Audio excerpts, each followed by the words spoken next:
Orang cerdas itu bukan orang yang segala tahu sehingga tahu kekurangan orang lain. Tapi orang cerdas itu adalah yang tahu apa yang perlu dibenahi di dalam dirinya sendiri. Itu namanya orang cerdas. Jadi jangan sampai kita tuh menyalahkan orang lain dengan kapasitas keilmuan kita. Nggak boleh itu. Nggak boleh. Itu namanya su'ul adab, gagal ngaji. Nah. Ya ahla baitin nabi, ya ahla safa wal munajat,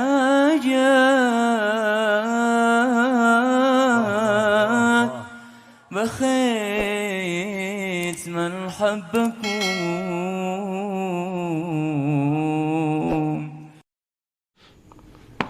Bismillahirrahmanirrahim.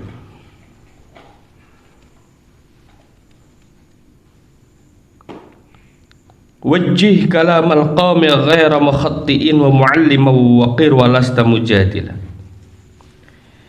Ay azim kalam as-sufiyyah ala kaunika ghaira qailin anna khata'.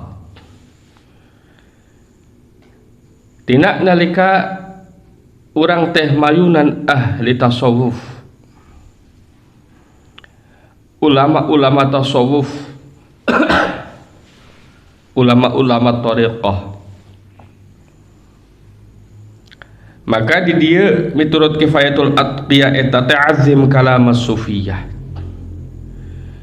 Urang teh kedah ngahormat karena ucapan marantenanana.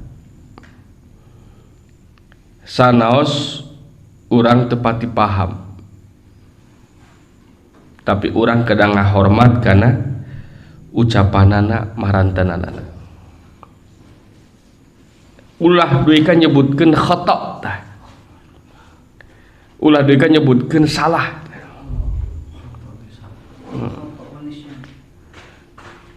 Eta teh dipapahingkeun. Pahing artina nyaeta pahit.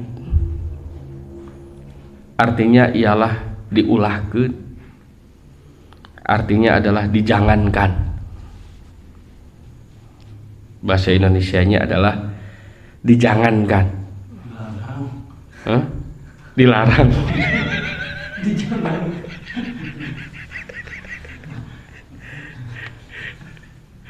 Itu kan bahasa Indonesia, bukan? Oh, dilarang.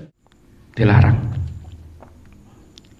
Ghaira mukhatti'in, jangan sampai menyalah-nyalahkan karena nggak ada untungnya. Nu aya ngiruhan hate.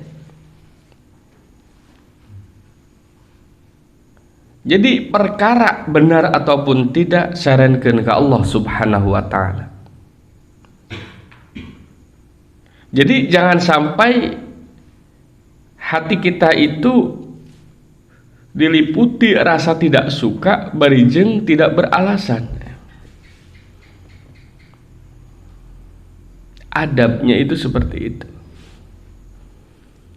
Dan jangan kita itu melihat mereka dengan kacamata meremehkan, jangan. Karena belum tentu kita itu lebih mulia dari mereka. Walaupun mungkin banyak sekali pemaparan, pengajaran, informasi yang tidak sesuai menurut kita, tapi itu belum tentu salah. Karena mereka pun punya adillah, punya dalil. Jangan sampai kita mengukur orang lain salah menggunakan dalil yang kita tahu. Jadi dalil yang kita tahu itu untuk mendalili apa yang kita lakukan, bukan untuk menghakimi orang lain. Taklim kita, ngaji kita itu untuk memberikan penerangan jalan ibadah kita, bukan untuk maseaan ibadah batur. Kalau taklim kita demikian, maka taklim kita itu dikatakan taklim berhasil. Tapi kalau taklim kita cuma untuk mengorek-ngorek cara ibadah batur, berarti gagal taklim kita, karena tidak ada manfaat sama sekali. Orang mulia itu bukan karena dia mengetahui kekurangan orang lain.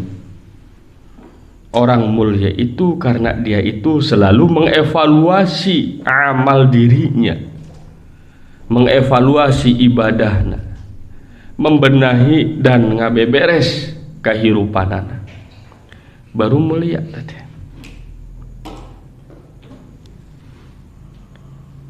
Orang cerdas juga demikian. Orang cerdas itu bukan orang yang segala tahu sehingga tahu kekurangan orang lain. Tapi orang cerdas itu adalah yang tahu apa yang perlu dibenahi di dalam dirinya sendiri. Itu namanya orang cerdas. Karena apa? Itu yang manfaatnya langsung terasa oleh kita. Manfaatnya langsung dirasakan oleh kita. Walaupun beribu kata kita ucapkan untuk mengoreksi kesalahan orang, apa manfaatnya untuk kita? Yang ada kita terjebak ke dalam dosa ghibah. Walaupun kadang-kadang kata-katanya, iya mah orang mengambil pelajaran di mana herong. Apal apal naon? Eta teh tadi teh kurang iya kuduna mah kieu. Tapi da urang teh lain ngobrolkeun lain teh lain ngagoreng lain. Cuma urang teh mengambil pelajaran tina kagorengan manehanana. Eta teh sami wae anjeun ngarasa leuwih alus dibandingkeun anjeunna. Karena bisa mengomentaren, mengoreksi amaliyah anjena. Bismillahirrahmanirrahim. Jadi seperti itu. Azim kalam as-sufiyah ala kaunika ghaira qailin annahu khata. Itu kata kuncinya. Jadi jangan sampai kita tuh menyalahkan orang lain dengan kapasitas keilmuan kita. Nggak boleh itu. Nggak boleh. Itu namanya su'ul adab, gagal ngaji. Nah,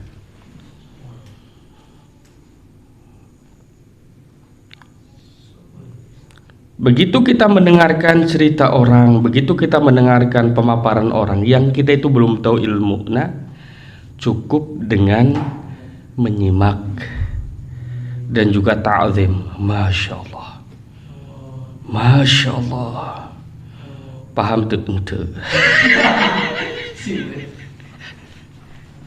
Assalamualaikum gitu kawas himat. Selamat. Masya Allah. Tapi mah cek abi teh salah. Ulah gitu. Cek abi salah ulah gitu. Pupujeuh dipapahingkeun, dilarang. Dilarang dengan sangat keras.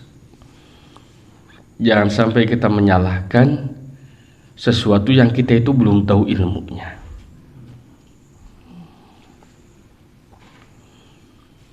Bismillahirrahmanirrahim. Fa innal munkar alaihi mahrum. Sesungguhnya mengingkari ahli tasawuf eta teh diharamkeun. Cek kifayah eta teh. Dihandapkeun garis.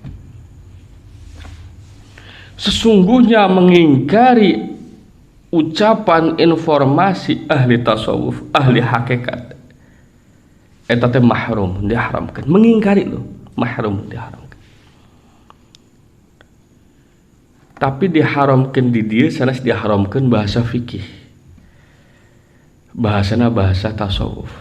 Mahrumun min barokatihim, diharamkan nampi barokah marantananana.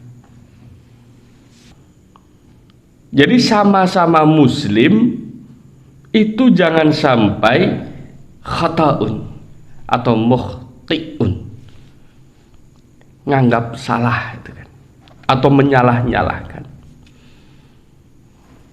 Kernaon taklim jurmiyah wungkul bari jam salat tadi beresan, itu salah bahasa itu teh. Kernaon zikir wungkul ari Fatihah can bener, itu teh salah teh. Karena apa? Bahasa seperti itu akan mengundang pasea. Jadi tak akur. Malah mungkin kita itu bisa mengatakan seperti ini. Karena kita itu mengaku dan merasa bahwa ilmu nahwu dan surab saya itu masih atah. Maka begitu kita mendapatkan ada seseorang yang alim dalam ilmu tersebut, kita berkata, tolong tarkibkan hadis ieu abi hoyong terang. Begitu kita ketemu dengan orang-orang yang mengkaji tasawuf, kita pun berkata, tolong terangkan kepada saya maksud ayat ieu dan sebagainya dan sebagainya dan sebagainya. Bismillahirrahmanirrahim. Maka di dieu nyata dalam baitnya dimulai dengan kata-kata wajih kalamal qaumi.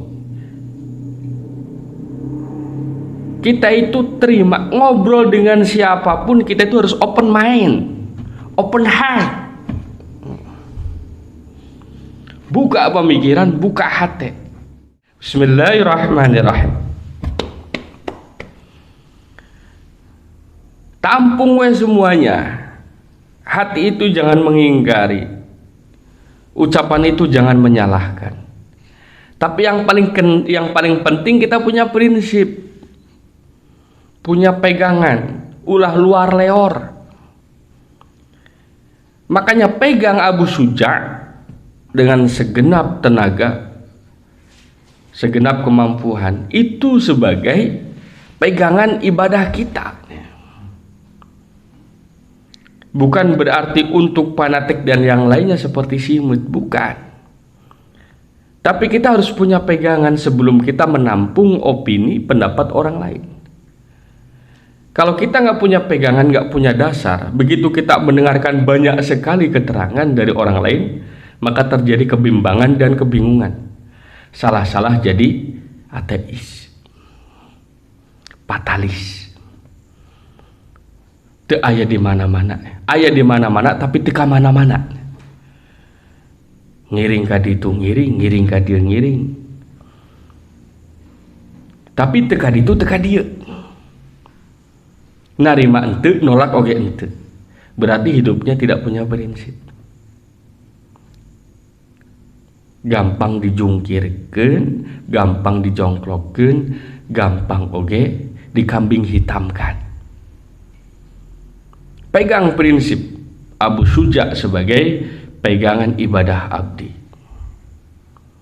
Orang lain mau bercerita tentang bagaimana dan sebagainya, mangga telangkung nu penting ibadah abdi ente terganggu dak kumargi tos masagi. Masagi dalilna. Masagi pengetahuan urang sadayana. Bismillahirrahmanirrahim. Karena apa? Manakala kita menyalahkan kepada mereka, manakala kita mengingkari kepada mereka, maka kita itu diharamkan mendapatkan barokah mereka, dan itu sebuah kerugian. Karena yang rajin mendoakan muslimin muslimat itu mereka ahli hadarah, betul tidak? Ila hadratin Nabi Mustafa Muhammadin sallallahu alaihi wasallam. Terakhir, wali jama'il muslimin wal muslimat wal mu'minin wal mu'minat al ahya'i minhum wal amwat. Lahumul Fatihah, gitu. Berarti semua orang mukmin, orang muslim yang tidak mengingkari terhadap keberadaan ahli tasawuf tersebut itu mendapatkan simbah seblok doa marantenanana. Dan itu sebuah keuntungan bagi kita. Nuju calik, nuju hoream, kurinyung, paket doa. Di mana di mandi. Yang berdoa orang lain kita kasih blok. Itu merupakan barokah. Tidak sampainya doa orang lain kepada kita manakala ada penolakan, pengingkaran di hati kita. Jadi jalma teh ulah pilih, walaupun hidup ada pilihan.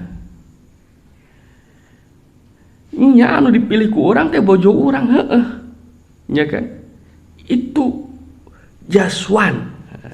Mun bahasa sabuna aya tah sabun jaswan. Bener teh. Just one in my heart. Nah. Ayo just one ya. Sabun just one. Ini pada tiris. Bismillahirrahmanirrahim. Jadi gitu tah. Annu khata'un fa innal munkara alaihim mahrumun min barakatim. Tah eta teh nya mau nu tukang ziarah mau dan sebagainya tos we urang husnudzon sadayana mun syahadat muslim kita nggak perlu mengingkari karena mereka itu ada. Karena mengingkari ataupun tidak mengingkarinya diri kita itu tidak merubah apapun dan tidak mempengaruhi apapun. Kuncinya di situ. Ameh naon ameh hirup teh barokah, penuh dengan kebaikan. Karena kebaikan itu akan lahir manakala tidak ada pengingkaran. Kalau sudah terjadi pengingkaran udah selesai. Tidak akan terjadi kebaikan di sana. Tidak akan terjadi pengambilan ibrah pelajaran di sana. Selain itu wa yukhafu alaihim su'al khatimah. A'udzubillah. Salah satu dampak karena mengingkari ahli zikir adalah seseorang diberikan su'ul khatimah.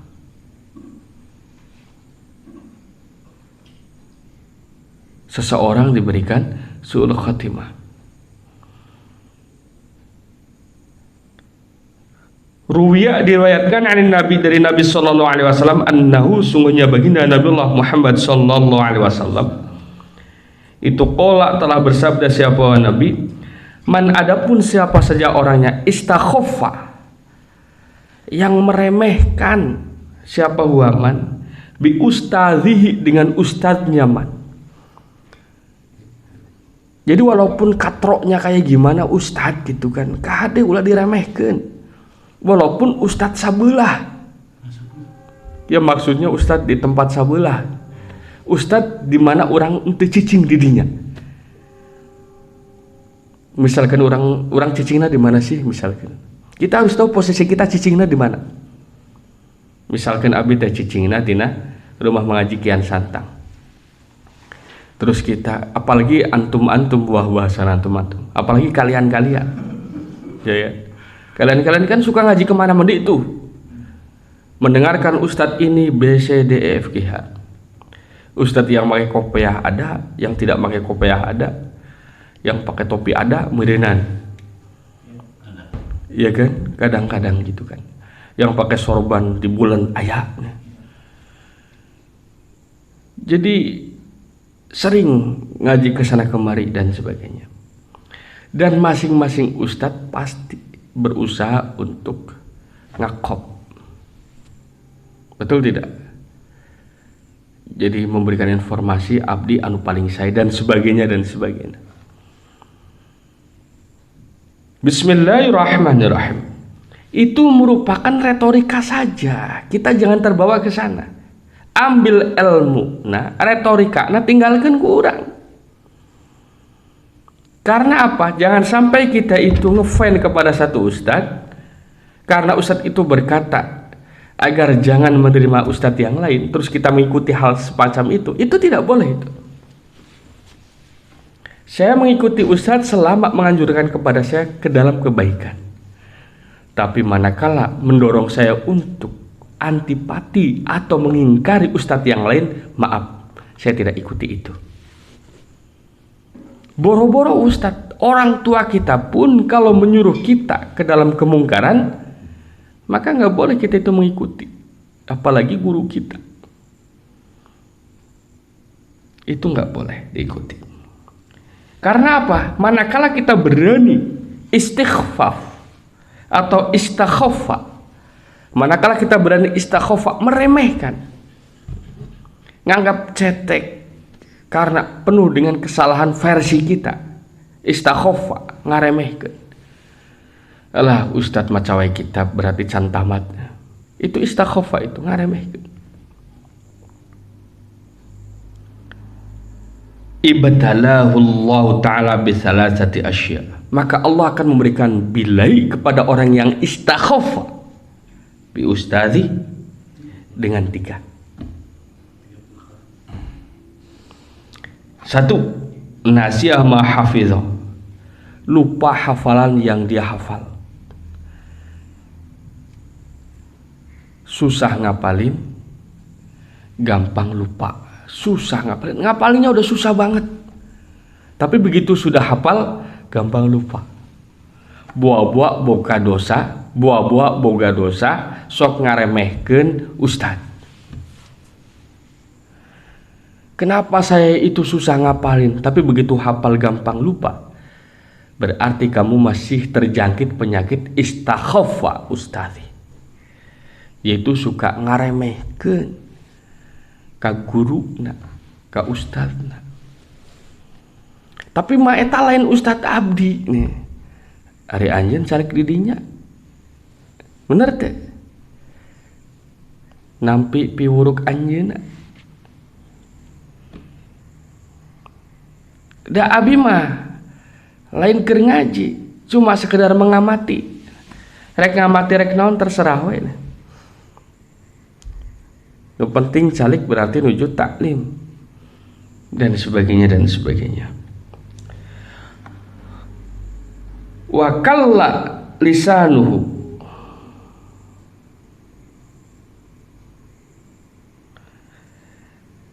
sareng anu kadua nyaeta kelu lisana. Jadi mun nyarita eta teh susah teh. Ilmu naseur tapi nyarita teu bisa. Ada seperti itu kan? Ilmunya banyak, rajin ngebaca, rajin taklim ke mana-mana, tapi begitu disuruh berbicara, wakalla lisano. Jadi lisana teh celakep, itu bisa ngobrol nanaon, seperti dilem eta bibir. Otak langsung ngeblank. Hari ngomentaran ku kurubuk di tukang pinter, hari giliran disuruh untuk berbicara di depan, teu bisa maca nanaon, teu bisa nerangkeun nanaon, teu bisa maparkeun nanaon. Boro-boro disuruh baca pidato dan sebagainya, disuruh baca sholawat dan yang lainnya, disuruh baca ratib pun dia itu akan balelol, ya kan? Kalau nggak biasa. Tapi kalau nggak biasa tapi nggak punya dosa kepada ustadznya, itu biasa-biasa aja, fine-fine saja. Jadi manakala kita itu dicoba oleh Allah Subhanahu wa Ta'ala, padahal banyak yang ingin saya sampaikan, tapi kok nggak bisa keluar menjadi kata-kata, maka kita harus introspeksi diri. Boha-boha pernah istakhofa ustadz. Buah-buah abdi pernah ngaremehkeun ka salah sahiji ustad anu dipendakan ku abdi barjing elmuna ditandean ku urang. Rasa hormat itu timbul dari hate, tundukna muka, rengkuhna awak. Itu belum tentu mencerminkan yen anjeunna eta teh bener-bener ngahormat kepada seseorang. Karena itu bisa didramatisir. Rasa hormat itu timbul dari hati, hati yang tidak mengingkari.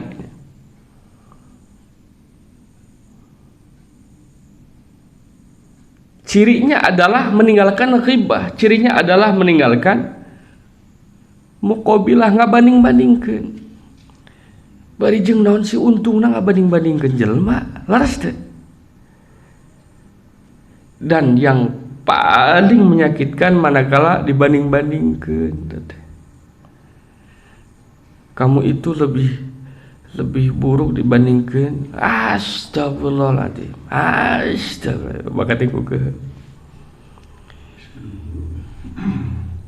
ulah banding-bandingkan atulah. Beda guru, beda ilmu, beda latar belakangnya pasti beda. Teu kudu dibandingkan ge. Betul tidak?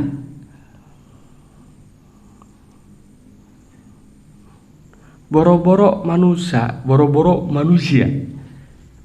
teh bahasa Indonesia naon? Jangankan manusia, ya kan? HP wae beda merek walaupun sama-sama HP-na. Ya tak bisa kita itu mengatakan HP Android merek A lebih baik daripada HP Android merek B. Nggak bisa banding-bandingkan seperti demikian. Karena masing-masing juga punya keunggulan dan juga punya kekurangan. Karena yang sempurna itu cuma Allah Subhanahu wa taala. Makhluk mah pasti aya kekurangan. Maka manakala kita membanding-bandingkan itu tidak akan ada selesainya. Apapun itu kan. Bismillahirrahmanirrahim. Yang terakhir adalah waftaqara fi akhirih. Manakala kita itu ngaremehkeun ustaz, maka yang ketiga adalah waftaqara fi akhirih, fakir di akhir hayatna. Ditafsirkan kalayan husnul khotimah di akhir hayatna, su'ul khotimah di akhir hayatna. Tadi apa nyebutkan apa? Oh, su'ul khotimah di akhir hayatna. Maka disebutkan anaknya eta waftaqara fi akhirih. Jaya di awal kakolotnakeun ripuh buah-buah istighfar ustazi. Gitu tah. Maka di sini kita itu perlu ngirim Fatihah kepada guru-guru kita. Ila hadrati syekhina wa masyayikhina wa syekhi masyayikhina, guru-guru kita. Tidak disebutkan oleh kita satu persatu karena guru kita tuh banyak sekali. Baik yang ilmunya terasa langsung ataupun yang tidak langsung. Maka di situ dikirimi Fatihah oleh kita. Kenapa dikirim Fatihah? Kenapa didoakan oleh kita? Itu sebenarnya biar hati kita tidak mengingkari mereka, gitu loh. Karena yang namanya mendoakan berarti kan ada ikatan, betul tidak? Ada ikatan di situ. Kalau nggak ada ikatan nggak mungkin didoakan. Ikatan hati yang suka kepada dia tanpa ada pengingkaran. Itu yang penting. Maka di sini dikatakan wajih kalamal qaumi ghairu mukhattiin wa mualliman waqir walasta mujadilah. Buah tina ngaji Kifayatul Atqiya sampai halaman 124 yaitu seperti itu. Berhasil ngaji manakala kita itu memuliakan, ngagungkeun, menghormati para guru, para tetua, para syekh, para ustadz.